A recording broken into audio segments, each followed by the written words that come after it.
Hey, welcome to my ASMR bedtime show, where it's my job to help you find calm and relax. And frankly, I kind of want to help myself to relax a bit because I'm a bit tired. Why? Because I didn't sleep at all last night. I didn't party. There wasn't anything in particular that I was nervous about, maybe just some general nervousness and agitation. But at 2 a.m. I wasn't tired at all. My girlfriend is already mad at me that I don't go to sleep with her because she has to go to sleep at 10 p.m. and it's just too early for me. So I basically came to bed at 2 a.m. and I put in my earphones and I listened to a podcast, but I couldn't really get tired. I had this frenetic energy inside of me. So at like 3:30 or something, my girlfriend actually got up to go to the toilet and she was surprised that I was still awake. I wasn't getting tired, so I actually got up at like 4 a.m. And I just got up and went to my room and started working a bit, and so far I'm doing okay. But of course that's not very sustainable and it's not very healthy. There's all these studies about how unhealthy it is to not sleep enough, so I'm very well aware of it, and I also know that you can't just solve this problem by drowning yourself in nicotine and coffee and energy drinks or something. People get dumber when they don't sleep, and they actually get all kinds of diseases, and it's a form of torture. However, it's not a huge deal. I'm not trying to make it too complicated. It's still interesting how insomnia is a thing, right? Because I read somewhere, and it's true. How surprising is it that most people are able to just lay down and sleep, or they're just able to decide at lunchtime, I want to take a nap, or in the afternoon, and they just lay down, sleep for 20 minutes or 30 minutes, and then they get up again.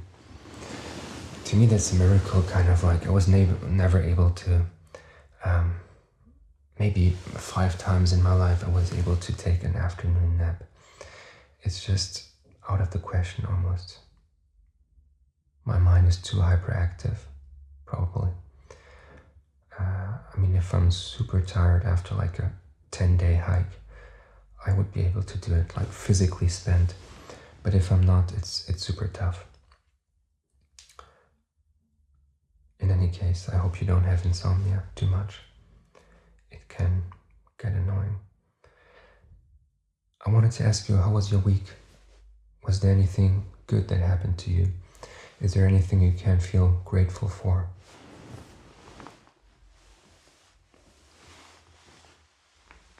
And is there anything you can look forward to for next week? Yeah.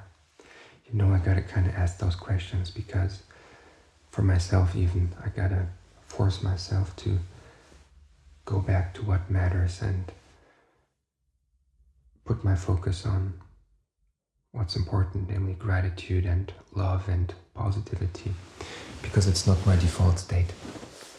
And maybe you're the same, so I invite you to journal about those things. In any case, I would say let's start with some ASMR I enjoyed. First of all, I would say let's start with my little game, Guess the Trigger.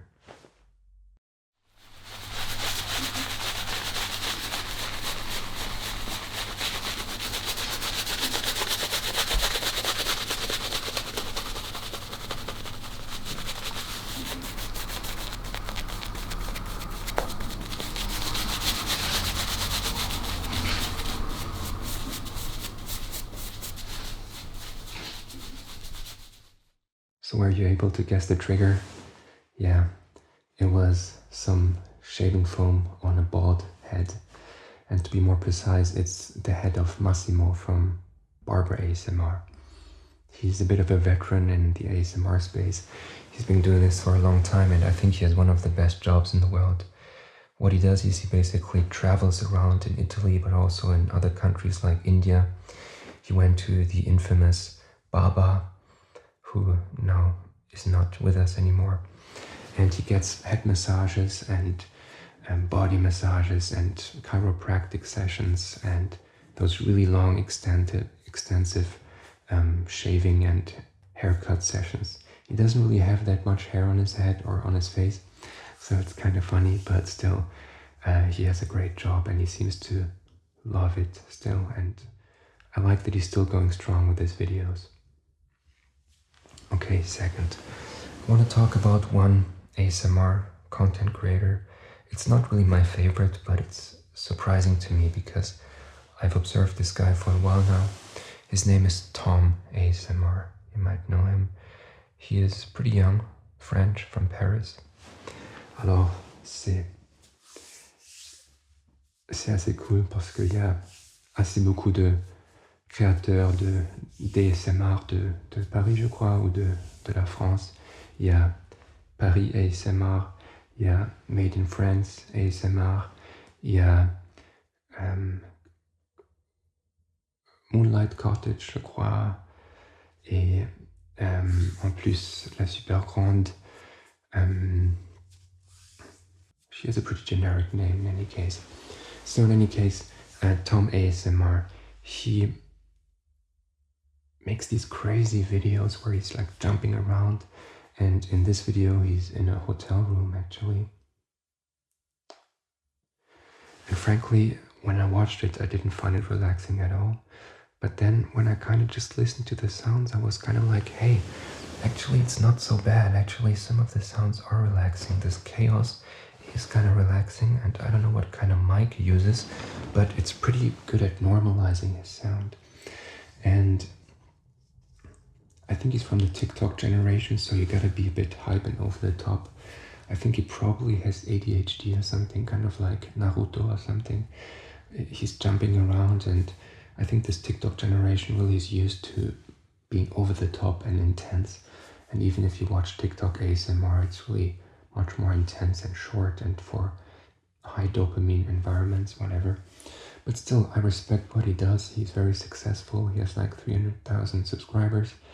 And I think he's smarter than he looks like, definitely. Because he carved kind of like a niche of very quick ASMR videos where he's also often in supermarkets and just tapping on stuff and jumping around. His videos are pretty short, but if you just close your eyes, the sounds aren't all that bad actually.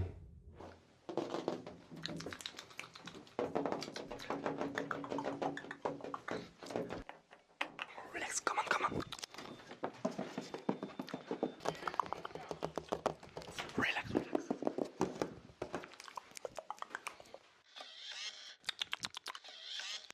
Relax.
Okay, and finally some unintentional ASMR. I want to show you Jerry B. Jenkins. He's an author and he creates videos on YouTube where he talks about writing mainly. And in this video I want to show you, he explains 12 tips he has about writing fiction. Today I'm going to reveal my proven step-by-step novel writing process that even a beginner can use to create the best fiction you can imagine and avoid decades of trial and error. You may be surprised that even I still worry whether my story idea can carry a whole novel, and that I battle big league procrastination, and that I fear my writing won't be good enough, and I remain overwhelmed by the competition in an ever-growing marketplace. So, how do I succeed in spite of all that? I use the repeatable novel writing plan I'm revealing today. The first step to writing a novel is to settle on a winning story idea. While an omniscient viewpoint would allow hopping in and out of the heads of several characters in each scene, this style, so popular 100 years and more ago, has become archaic and extremely hard to sell. Yet many beginning writers who grew up on the classics mistakenly write their first novel from a godlike omniscient viewpoint and then wonder why publishers aren't interested. Now, step 6 in how to write a novel. Begin in medias res, which is Latin for in the midst of things. You must grab your reader by the throat from word 1. That doesn't necessarily mean with bullets flying or a high-speed chase, though that might work for a thriller. But it does mean avoiding too much scene setting and description instead of getting to the good stuff, the guts of the story. The goal of every sentence, in fact of every word, is to force the reader to read the next. You do this from the get-go by writing a great opener.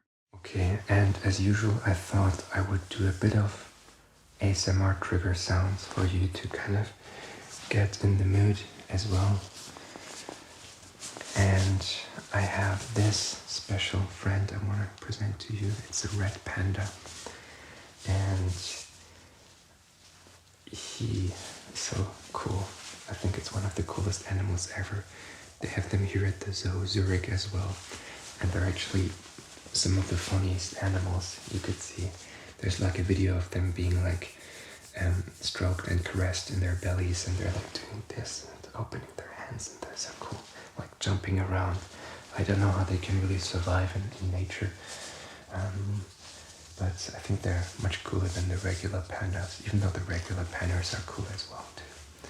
So in any case, this is a bit of a special panda, as you can maybe guess, because it's a backpack panda.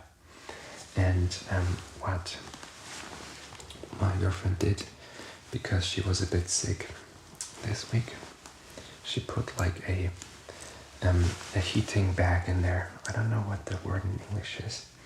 Now I just have to get the thing up, as not opening up too well. So basically, as you can see here, the back of the panda opens up, and how do you call those? Warming pillow, heat pillow. In German they're called Wärmflasche. And they remind me of me having a fever when I was a kid, because my mom putting them on my belly. It's really crazy. I didn't have a fever since I was 15 or so, I think. And I remember back in the day I got really sick and I had to puke or something. And then my mom would buy me like some pretzels or something and some Coca-Cola, maybe once. Or I didn't really have Coca-Cola, but then she would buy Coca-Cola. And yeah, I liked it quite a bit. So I'm gonna put it back in here. It's not too loud, but it's actually pretty cool. So, because otherwise it's a bit hot.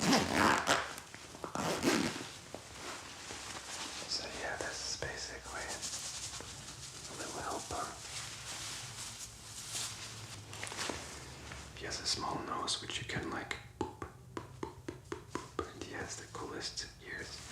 I mean, he basically looks like a fox that's kind of small and cute and fat. And a fox mixed with an actual panda, maybe. And the tail is pretty cute. I don't really know why we have this, to be honest, because we're a bit too old for this stuff, but I didn't buy it, but I still think it's really cute. And there's this interesting noise. Can you hear that?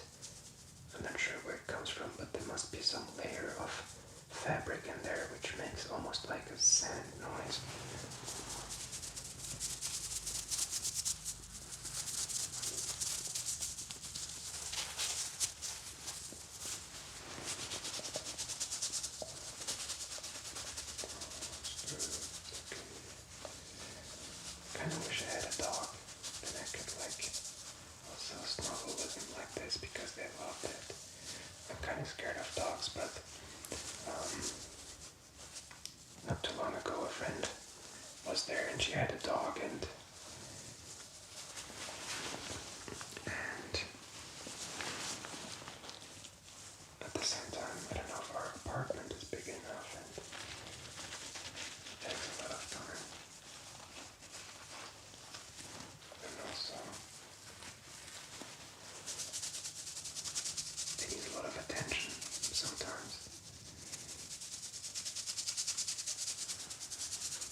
wanted to talk a bit about a topic that I'm a bit of an expert in, and maybe it sounds a bit boring to you, but give me a chance.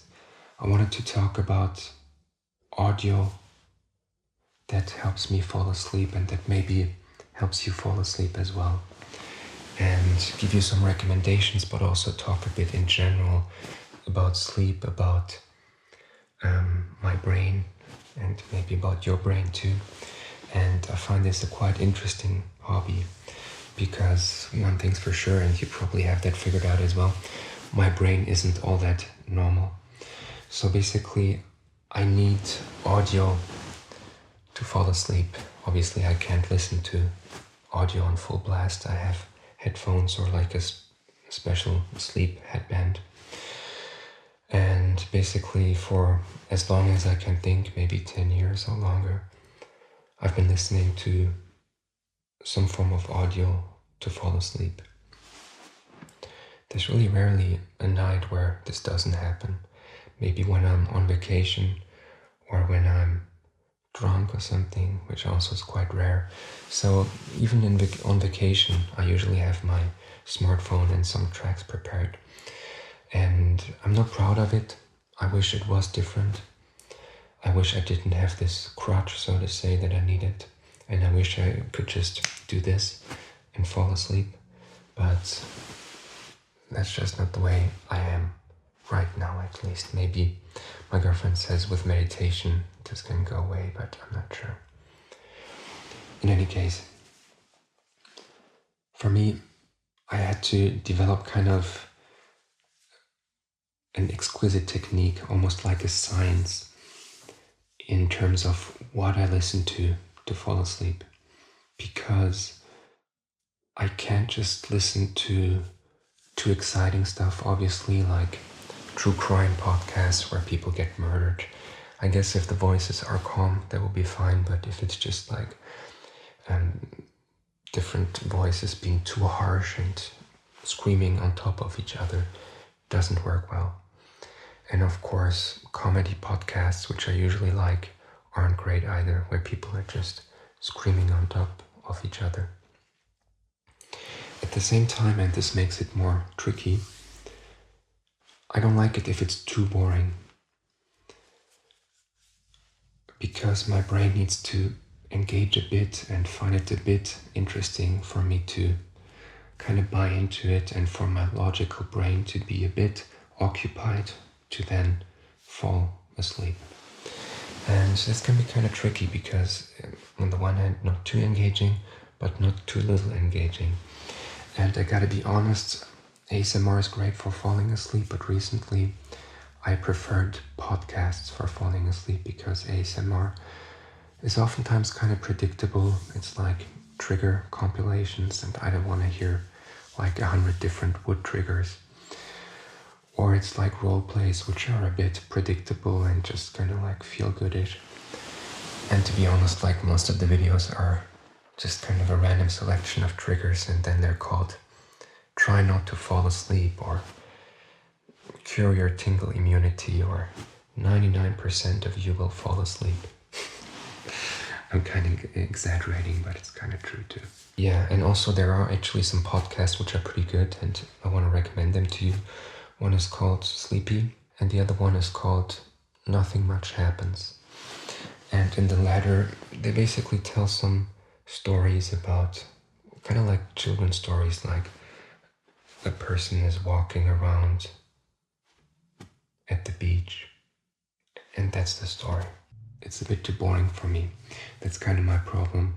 If it's just like a story that's intentionally made for falling asleep, it's like it doesn't really work for me. Maybe it works for you. And honestly, the voices in those two podcasts are great, very hypnotic, but I need a bit more engagement. And this is why I want to share with you like 7 or so recommendations which work really well for me. And maybe they could work for you as well if you have a bit of a similar brain, or just as general recommendations for your day-to-day listening, okay? I would say let's start. My number 1 is actually an ASMR channel. It's called Let's Find Out ASMR. It's a great ASMR channel, and it solves the problem that I have with ASMR channels being too boring and generic. Because this guy does have a great voice and not too harsh sounds, but he doesn't just do his basic videos. He talks about interesting stuff like 3 hours about space exploration or some mysterious books or something. I think his videos are great and really long and in-depth. It's a pretty popular channel, but to me this works really well for kind of engaging my logical brain, but then also having a soft, relaxing voice. So warfare was different. Everything we think about today, the writers of this book, they were born in the 1700s, so they were much closer, and that's why I think my point and the significance of that for me is that they were much more aware of the implications of astronomy for civilization and for the flourishing of society, as we'll touch upon when we read the introduction. He says he gets upset when he thinks, he's passionate about the fact that they have students here, they have continued to gaze upon the visible heavens without comprehending what they saw. That bubble will be right in the middle because the pressure on that the liquid is creating on the bubble. Number 2 is maybe a bit unusual, but really has been my go-to in recent weeks and months. It's called The Dark Horse with Brett Weinstein and Heather Hine. They're actually married. They have 2 kids, I think. They live in Portland, and they wear professors at Evergreen for evolutionary biology. They actually got expelled from the university. That's a bit of a long story, but pretty interesting, but also appalling, I would say. And why do I like to listen to them? I like their voices, first of all. They don't try to be super relaxing, but they have pleasant, calm, stoic voices that are very intentional. Heather has actually a pretty low voice, but I like that quite a bit. And both of them are very, very sharp and clear and controversial thinkers, which I like a lot. And also they talk a lot about evolutionary biology, which I don't know anything about. Like, they went to the jungle and they talk about bats and about monkeys and about evolution and about stuff, and it's really fascinating. It really kind of opened my interest and raised my interest for biology and how amazing this field can be, because in school it always was just boring and chromosomes and stuff like this. Going forward, it would do something for the next pandemic, which we are likely to cause by the same route. Mm-hmm. If lab leak, it is likely to have been at least partially a result of the gain of function and research that involves serial passaging. And if that research continues, lab leaks are likely to continue to happen down the road. Right. And in fact, one of the things that shows up in a lot of the good reporting on this is that there is a long catalog of accidents where things have leaked out of labs. This is unprecedented in one regard, and in another way, it's completely mundane. That nothing about COVID is mundane. But for more, but it also means that animals sicker at death and probably causing you problems when you eat that meat. So grass-fed and finished beef, I argued in the Q&A, is likely to have fewer inflammatory properties.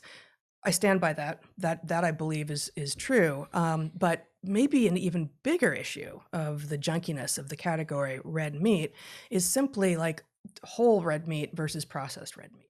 They've been talking quite a bit about Corona too, and about they have a bit of a controversial stance because they say it might very well be from the lab, and they in general are very suspicious of mob mentality, of cancel culture, because they experienced it at evergreen without spoiling too much.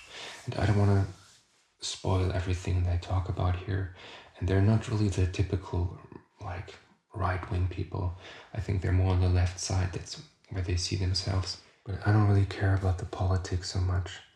It's really more about the clear thinking, the interesting perspectives, the scientific approach, the contrarian thinking.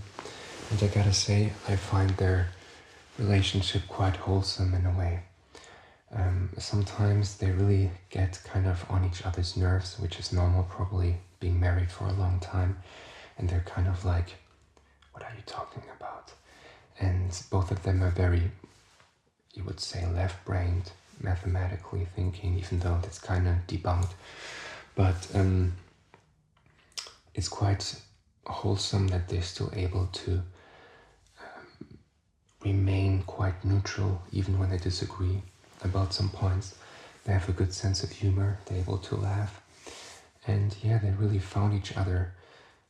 It's quite remarkable how they really fit very well together, and I think they have a great relationship, and I'm a bit envious of them because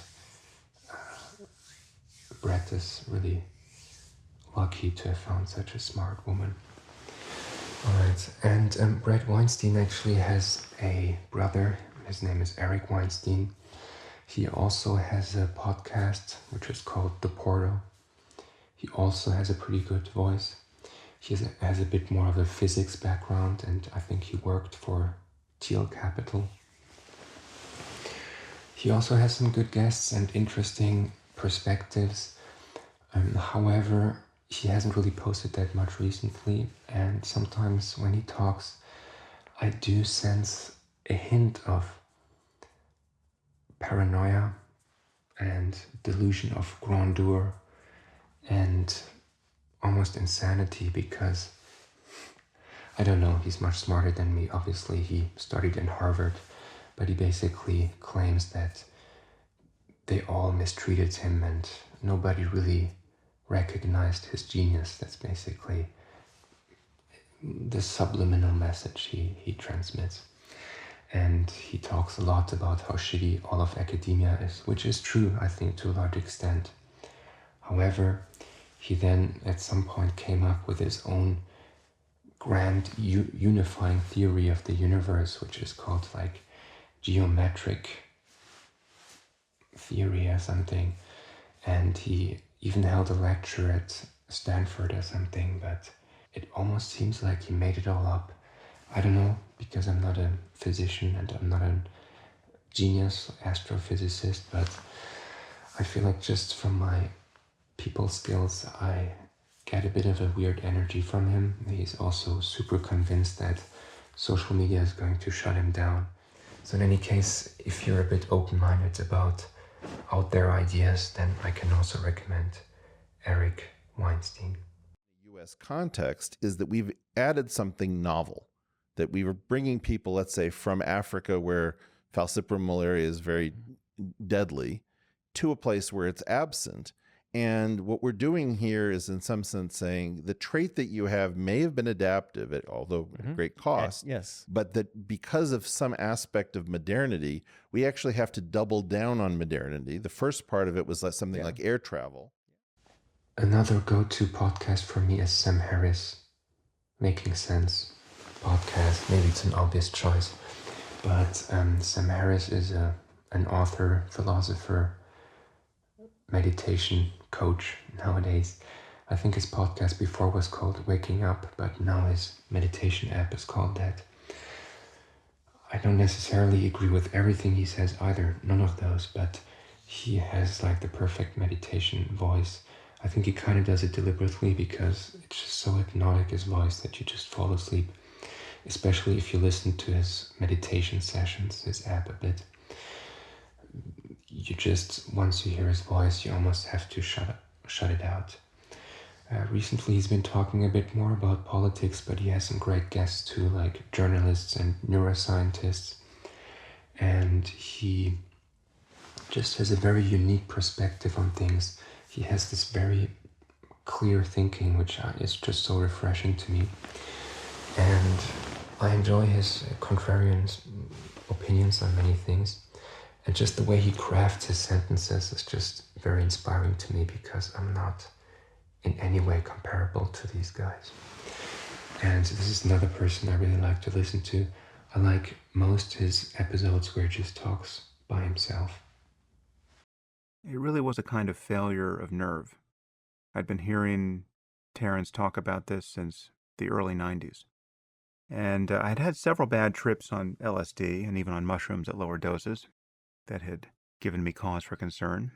I'd had wonderful experiences on both those compounds as well, but the possibility of losing one's mind and of not getting it back feels real after a bad trip, even if it remains statistically unlikely. But after 25 years, I recognize that I'm at a different point in my life, and I had this nagging feeling that there was something for me to learn here. And it must be said that my wife Annika was strongly encouraging me to do this.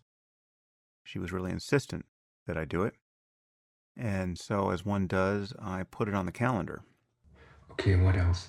I do like Joe Rogan. I guess this one is a bit hit or miss, because sometimes he has comedian guests on, and I don't really like those episodes too much. But many times he has MMA fighters who are actually quite interesting if you listen to them, because they have a hellish job and preparation and trainings camp and injuries and destroying their bodies and dealing with losses. It's quite inspiring listening to them if you think that's just dumbasses. If you want to hear a great podcast, listen to his recent one with Francis Ngannou, who came from Ghana, I think, or Cameroon. He lived as a kid with 8 years old. He worked in the sand mines, and then he tried for 1 year to go take a boat to Spain to become a boxer. And then he went to France, and then he came to the US, and now he's one of the best heavyweights. It's just so inspiring how hard it was, just getting from Morocco and Algeria to Spain. He had to take small boats. They almost drowned.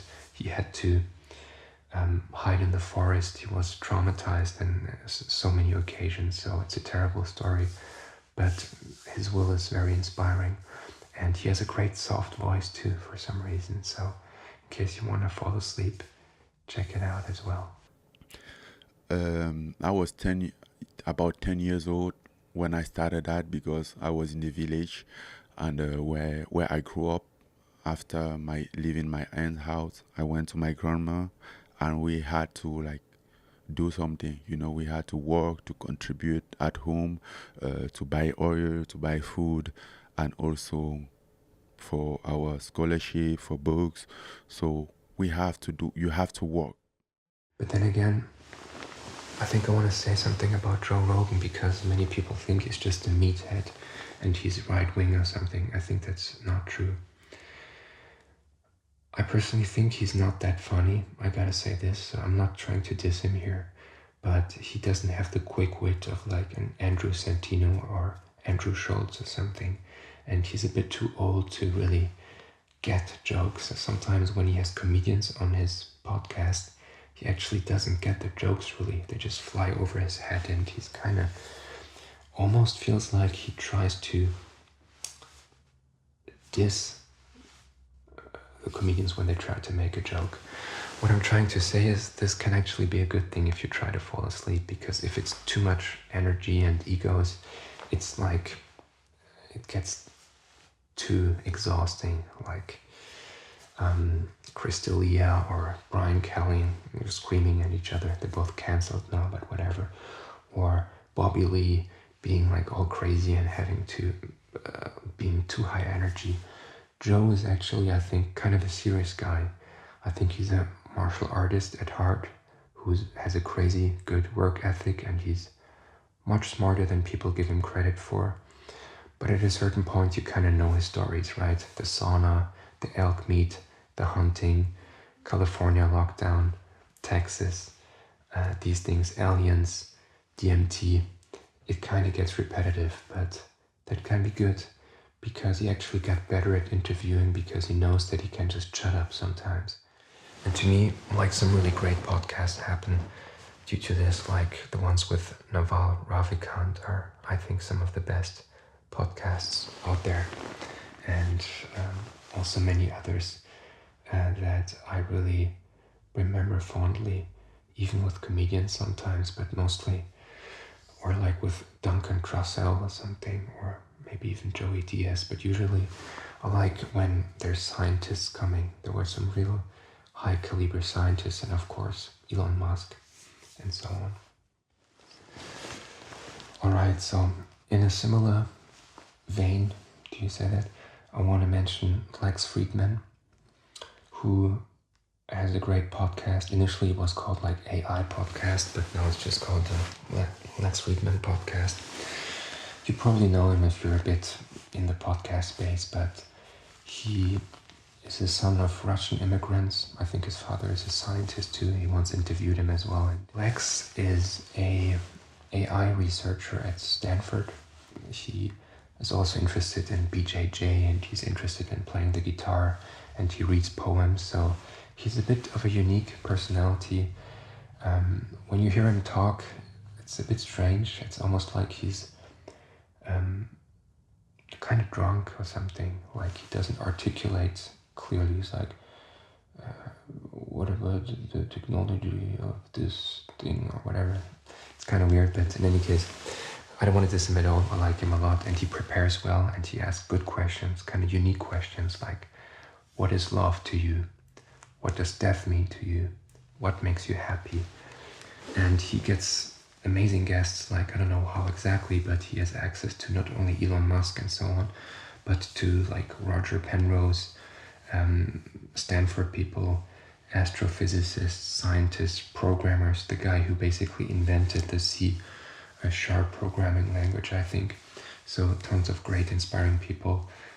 But I think he doesn't have that much of an ego. That's great about him. He isn't afraid of asking kind of dumb questions sometimes. And this is what makes him a good interviewer. And I generally like his very long form podcast. And he also has some comedians on there and just regular people. So this is another podcast which just from the talking and also from the nerd information is pretty good. Design mind. Steve Jobs feels like he's much more idea space, design space versus engineering. Yeah. Just make it happen. Like the world should be this way. Just figure it out. But he used computers. You know, he had computer people talk to him all the time. Like Mike was a really good computer guy. He knew what computers could do. Computer meaning computer hardware, like low-level hardware, stuff? software, all the pieces. The whole thing. And then he would, you know, have an idea about what could we do with this next. That was grounded in reality. It wasn't like he was, you know, just finger painting on the wall and wishing somebody would interpret it. Like, so he had this interesting connection because, you know, he wasn't a computer architect or a designer, but he had an intuition from the computers we had to what could happen. And it's interesting you say intuition because it seems like he was pissing off a lot of engineers in his intuition about what can and can't be done. What is all these stories about like floppy disks and all that kind of stuff? Like, yeah, so. Okay, what else? I recently started listening to the New Yorker fiction podcast. You probably know the New Yorker. It's a pretty good publication, very good actually. And in this podcast, there's different authors who actually talk about their short stories or books or whatever, and then they read them themselves usually, I think. And it's quite interesting, first of all, but most of them have great voices for some reason. I don't know if they picked them deliberately, but they really do have good voices, and they have great authors there like Margaret Atwood, the science fiction one. I actually read some of her books. They're great, about like an eco-catastrophe, kind of a virus killing everybody, kind of like what's going on right now. But in any case, this one's good too. Pats his older sister on the back 1, 2, 3 times, and he is right. Beatrice leans forward against Humbletonian's neck, and the warmth of the horse feels good on her stomach. They ride the rest of the way in silence, except for the click of Humbletonian's hooves and the rush of the horse's warm pulse. One of the myths Beatrice's mother was responsible for developing was a fictionalized version of Montezuma meeting Cortez for the first time. Her company had no qualms about taking history and turning it into myth. Her mother's co-workers rarely bothered to differentiate between those things that had actually happened and those things that people just used to say had happened. They'd take history and add to it, and no one knew the difference anymore. For example, they might say that Montezuma could fly through the air carrying 3 virgins at a time to a sacrificial altar in the sky. They might say that there was bloodshed when these 2 men met, or that Cortez was part man, part horse. I have some honorable mentions too. I would say Tim Ferriss is good too. It's a bit hit or miss with him, and he's a bit tense and he prepares a bit too well, which is great of course, but sometimes the information density is almost too high for me to really relax and fall asleep, just as a warning. But in general, he has some amazing podcasts too, with some of the biggest guests, like some CEOs and also some really inspiring people. I don't really know how he gets them all. What else? I kind of like the Savage Lovecast.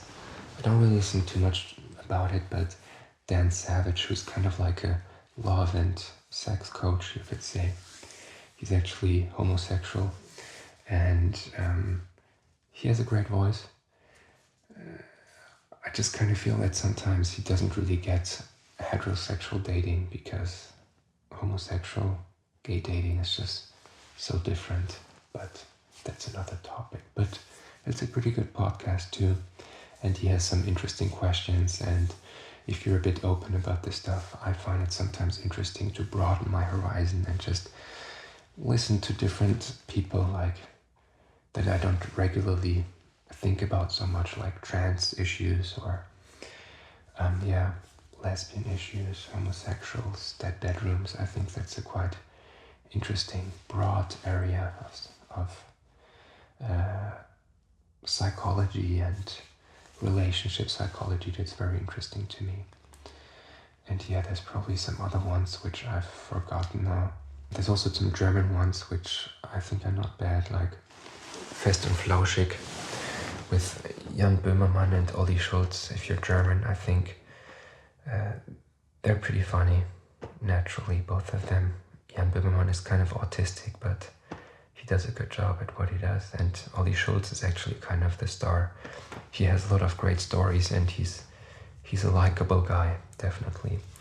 And then just recently I saw a guy called Prince P, who has been a rapper and also a designer, started a podcast on Spotify called King of the Nerds, and he talks about Star Wars and so on. It's pretty good, and I like that he's very creative.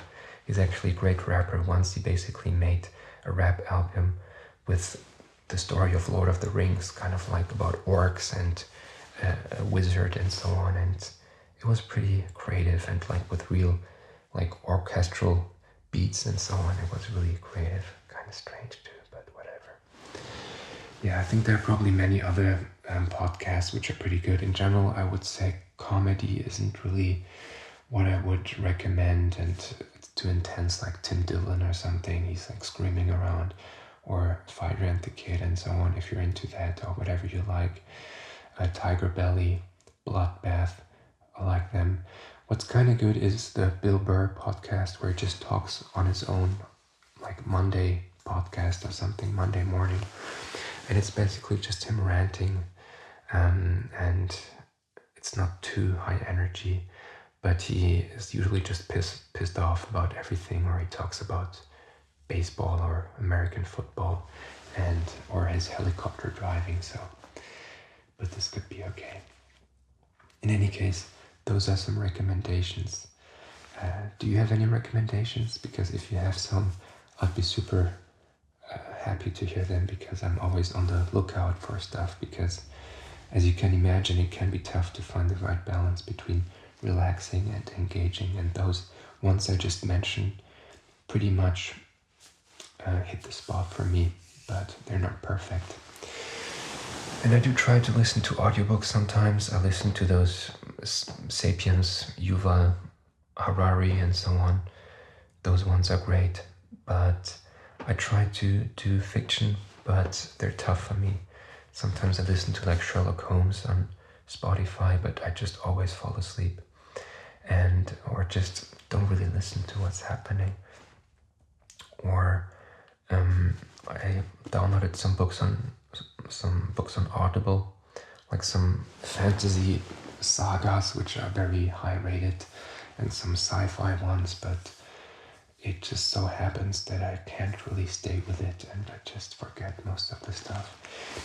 And that's where it gets a bit interesting and maybe similar. Even though I kind of need audio to fall asleep, I don't really fully pay attention to it once I'm in my bed, and this is a bit strange. Why do I even do it? But it feels to me that once my brain engages, a part of my brain then also still makes plans and is still in the thinking, type A, doing, planning mindset.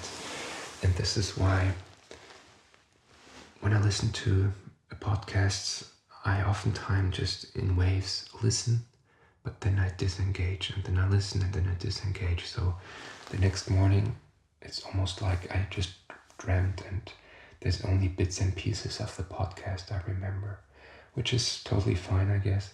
But when you listen to a real audiobook with a continuing story, it can suck. And if it's not engaging enough, and if I'm kind of bored by the story, like many of those Sherlock Holmes ones, I just lie there. I'm not even sleeping, but I'm just thinking about other stuff, and I don't hear anything. So there's at least like 20 episodes of Sherlock Holmes, which actually have some great speakers and narrators, where I just disengaged and I can't recall anything. And that's kind of interesting, right? Because on the one hand, I feel that I have to occupy my thinking brain, and I have to kind of weaken it in a way and distract it to make it allow it to fall asleep, allow myself to fall asleep.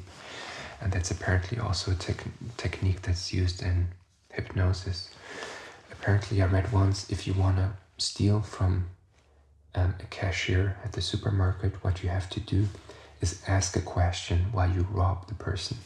So let's say you're standing at the cashier, you have to ask her like, how long do you have open? And by the way, where's the post office? Can you describe it to me? Which street is it in? And the person is going to think like, oh, it's this street, and then it's that street. And then apparently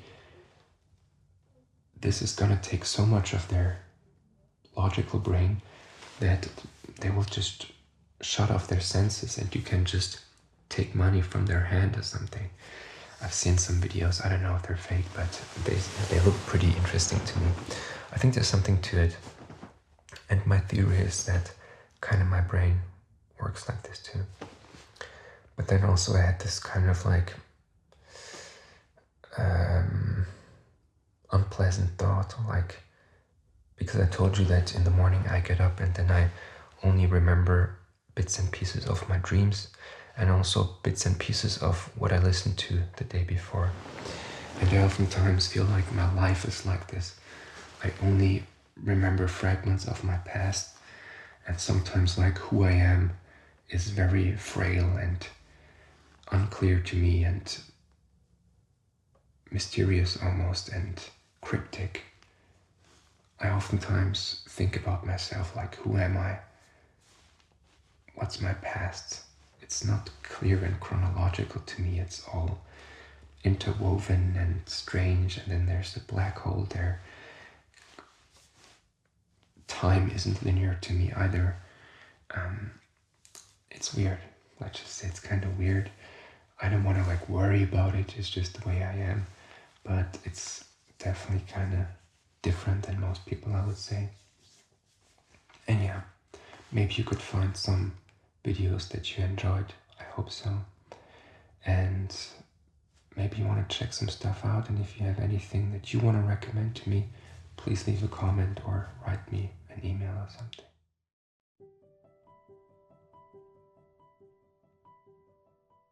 Finally, I thought I would show you some unintentional ASMR that I really enjoyed One is from a video that I'm just going to upload to the Best Unintentional ASMR channel, where this great philosopher talks about money and time, and he has these really profound thoughts. I really enjoyed it. And then also a bit from this hypnosis compilation I made earlier this week, and also this EWTN religious catalog one, and maybe I'm gonna mix in some from my second Unintentional ASMR channel, where a woman reviews one of the first Apple Macintosh computers, which is quite popular. Okay, so I'm going to ask you again, and I want you to say the first part of your body that comes into your mind. It doesn't matter if it's your heel or your big toe. As soon as I ask you that question again, I want you to tell me a part of your body. Whereabouts in your body does this reside? Around here. Thank you. Okay, put your hand down and relax. All right, now I'm going to count back from 5 to 1, and as I do that, you're going to notice a certain relaxation just drift into you, over you, and through you, and my voice is going to go with you from 5, 4, 3, 2, 1.